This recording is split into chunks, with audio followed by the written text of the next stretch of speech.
Far away on a distant planet, a spaceship spins out of control.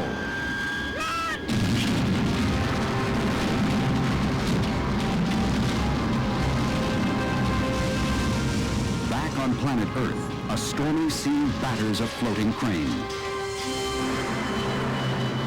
Two stunning sequences made possible with special effects techniques using miniature action models. Crafting models and miniatures is a fine art in itself, but photographing them to appear absolutely real on film is one of the toughest challenges in the movie industry. Coming up, we'll meet the masters of action miniatures, from Hollywood to Moscow. And we'll go to San Francisco in miniature with Forward Productions, a family business that sells spectacular scenes in small packages.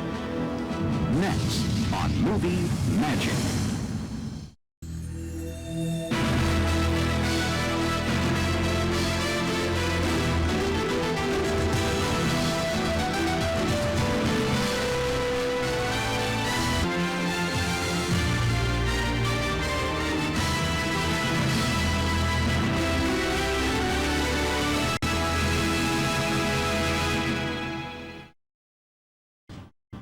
In the romantic comedy Heart and Souls, four recently departed spirits find themselves suspended between this world and the next. To make this supernatural story believable, director Ron Underwood needs seamless special effects. And to get his movie off to a magical start, he's entrusted the opening shot to one of Hollywood's top specialty effects firms, Forward Productions, the home of two noted effects wizards, brothers Dennis and Robert Skotak. Like these guys working on the railing here. We want to reposition the camera. Here in their Burbank, California studio, the Skotak brothers create action sequences so finely crafted and creatively photographed that audiences would hardly guess the scenes are actually happening in miniature. The Skotak's work includes such memorable moments as the exploding atmosphere processor in Aliens, a collapsing crane in the Abyss, and the nuclear holocaust in Terminator 2, three films for which the brothers shared Academy Awards for Best Visual Effects. But the Skotak's movie-making career actually began in their boyhood home in Detroit. So we started out essentially doing little tabletop miniature setups when we were probably 5 or 6, 7 years old. And our neighbors thought we were all crazy because they'd see us out in the backyard and hauling stuff out of the basement and building sets and shooting them at night with floodlights in the yard, that sort of thing. We did a couple of little 8mm films, one of which was our version of The Time Machine. Visual effects were just sort of to extend what we could do with our meager dollars into something that's a little bit more spectacular. Today, the brothers continue their lifelong filmmaking partnership. I would say that Dennis and I overlap a tremendous amount in our work. Primarily, Dennis handles the photographic and the lighting and the look. I am very involved with the art direction, the design and concept of the shot, and the direction of all the action within that. The result of the brothers' longtime collaboration is a resourceful approach to movie making, a unique style that admirers have termed SCO technology. To us, our approach to doing special effects is so logical that I don't see any other way of doing it. It's an extension of what we would have done on a low budget if we were doing it ourselves in, say, an 8mm. It's just you carry it further. In modern effects work, many filmmakers opt to shoot scenes as separate elements that are later composited into a single image. For example, in this television commercial directed by Ridley Scott, the Skotaks utilized miniatures, computer-generated images, and live-action footage. When these individual elements are digitally combined, the results are devastating. But the Skotaks first achieved prominence by helping to revive an older, more traditional approach. This technique is known as in-camera, because the complete effect is achieved by photographing all of the elements at one time using a single camera, or by photographing multiple exposures on a single strip of film negative.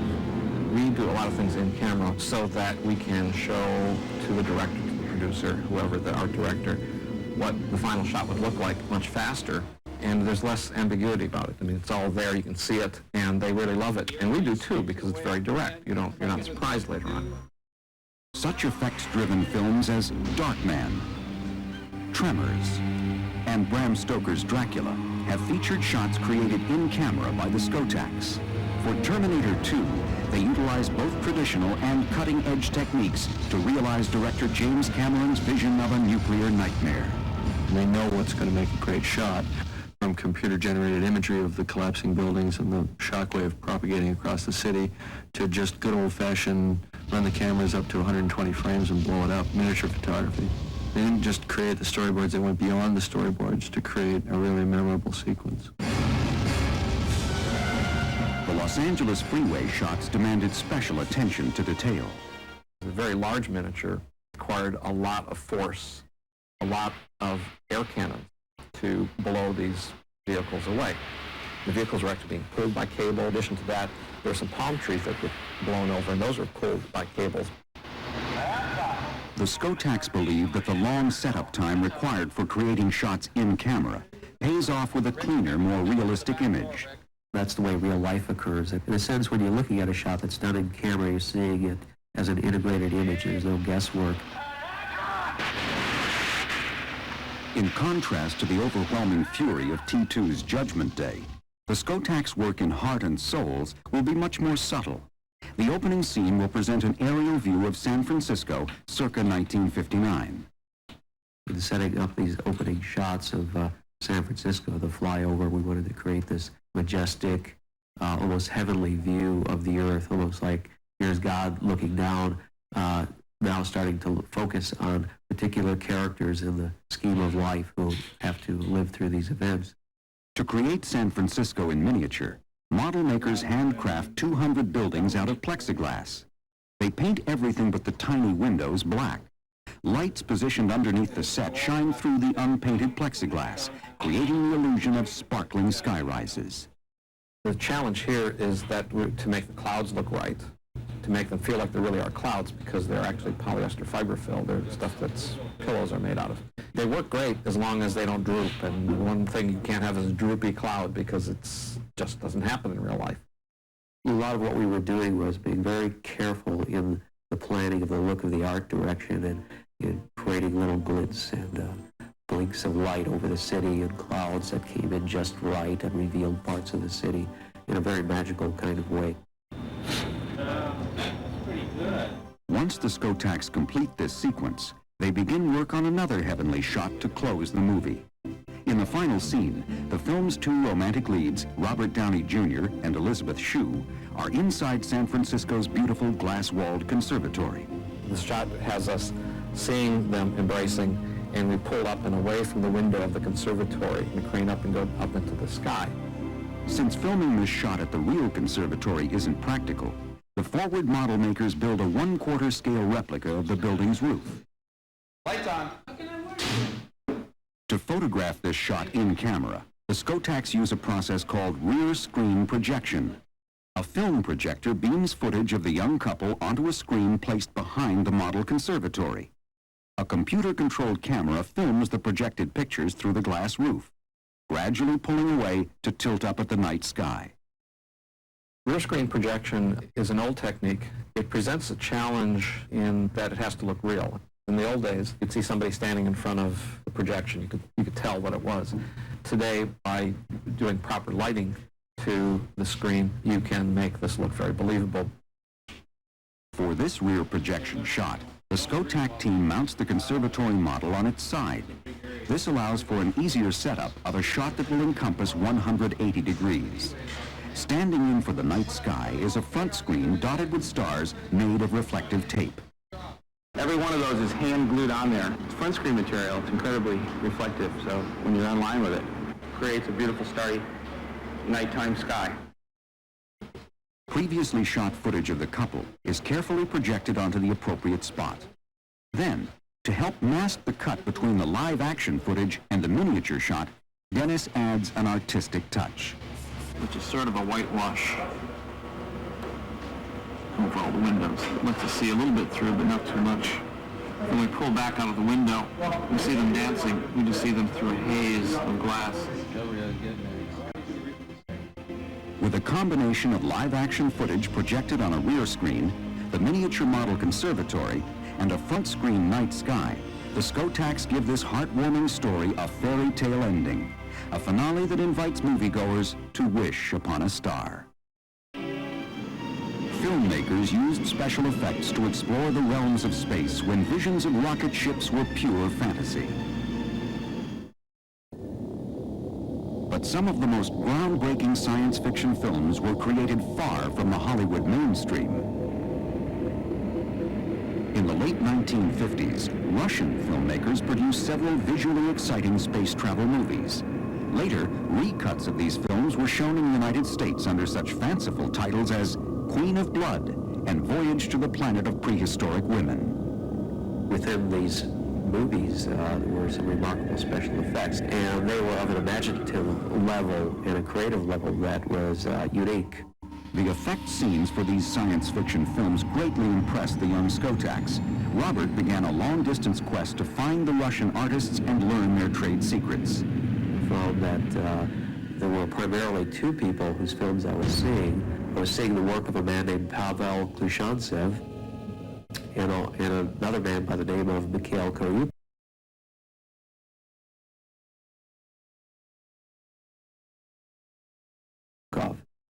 To hear the true story of these pioneering effects artists, Robert traveled to the former Soviet Union in 1992. There he met the filmmakers responsible for creating the images that had fueled his imagination.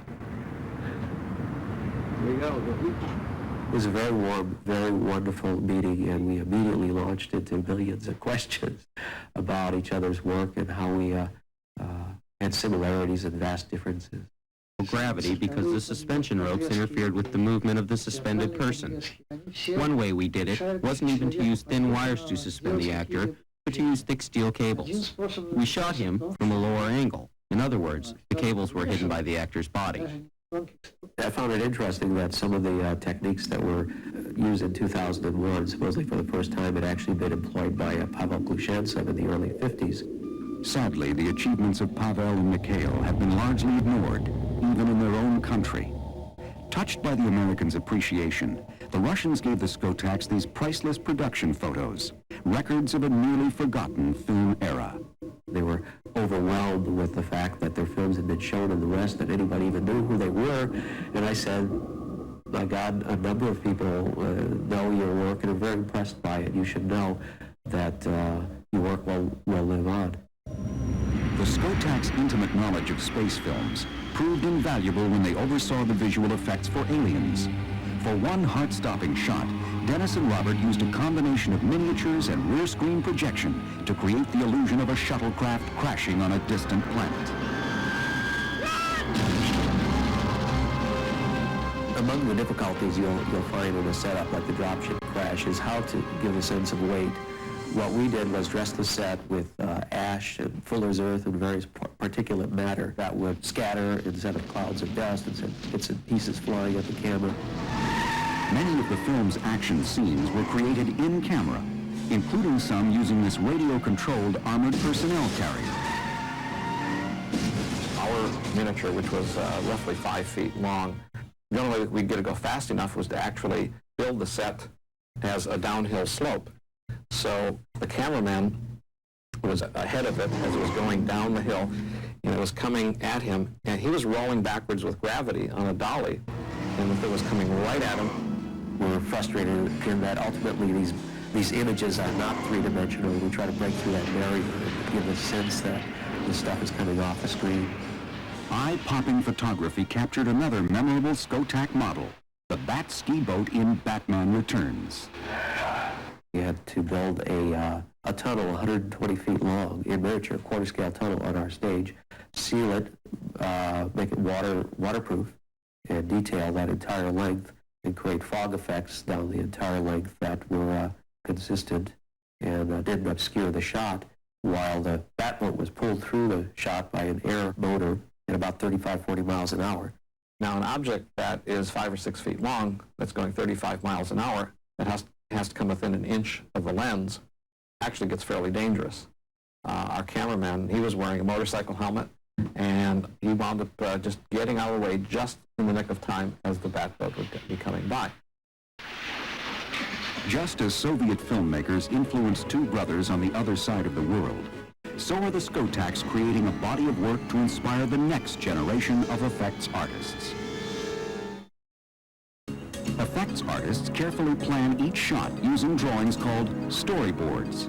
As these storyboards illustrate, Heart and Souls begins with a dramatic bus crash. The filmmakers will use full-size buses for the before and after shots. But rather than stage an actual accident, director Ron Underwood is counting on SCO technology to create the image of a bus crashing through a guard railing. To begin, the Skotaks first make a video animatic, a rough test using cardboard cutouts for the models. What we have to do is get this bus to follow the path that the original bus did, the full-size bus does, come up to this rail, brake it properly, and then fly through the air and land in the right spot, braking the wires in the right place, doing all the business that happened for real. Several technicians assist the Skotaks in setting up the miniature San Francisco street and bridge. Headlights, inside lights. Sandy Stewart wires the model bus with tiny lights to match the full-size vehicle, while Taylor Black assembles the pieces of rigid foam railing that will break apart when the bus crashes through. Right, I just want to know where the gap is underneath this pole. Okay, to your left. Tom Seymour helps Dennis Skotak light the set. Okay, now this area, we're going to have to make darker. Lighting a miniature is a very, very key part to making it look believable. We place little pools of light. We put a little light in one spot, another light in another spot, and then we have to take flags and C-stands and then cutting off areas of light so that we make it not only look interesting but look believable. So if you move it to the left, we'll be happier. Forward's ace model builder Jim Toller oversees the installation of the 1/8 scale bus. The bus rides on a steel plate in a little track, which is being pulled by a cable that goes around a pulley at the front of the bridge, and it goes all the way back and then up to the ceiling. It's connected to a bundle of sandbags. And those sandbags are connected to another trip release. So when that is pulled, the bags will drop, and it'll pull the chain reaction will pull the plate forward. When the trolley bus's cables break, a handheld grinder will create miniature sparks. As the team completes their work, Robert steps in to ensure the street will appear appropriately weathered. Dozens of minute details are checked in order to create a shot that is totally convincing. Right, okay, Taylor. So when I say it'll be roll camera, A-B smoke, just go ahead and put one on and put the other on, because they'll get speed pretty quick. Once the bus is in motion, we don't stop rolling cameras. Right. Yeah, There's nothing we can do about it, even if the windows fall out or whatever. no matter what. With everything in place, filming begins. Roll camera.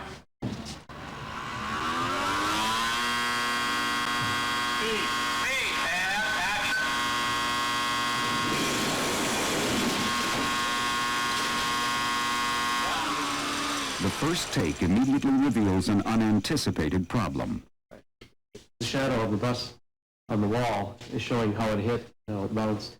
Lights can be reset to eliminate the shadow, but the bus's bouncing action will have to be concealed.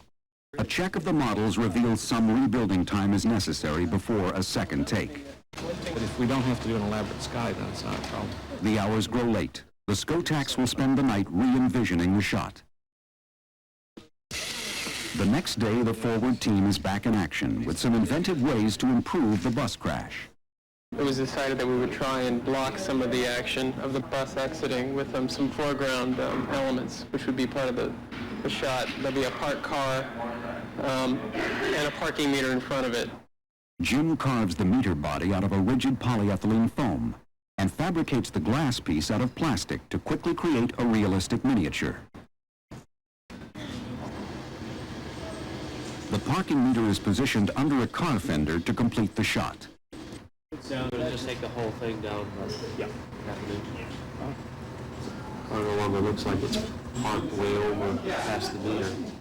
All of the elements are finally ready for another take.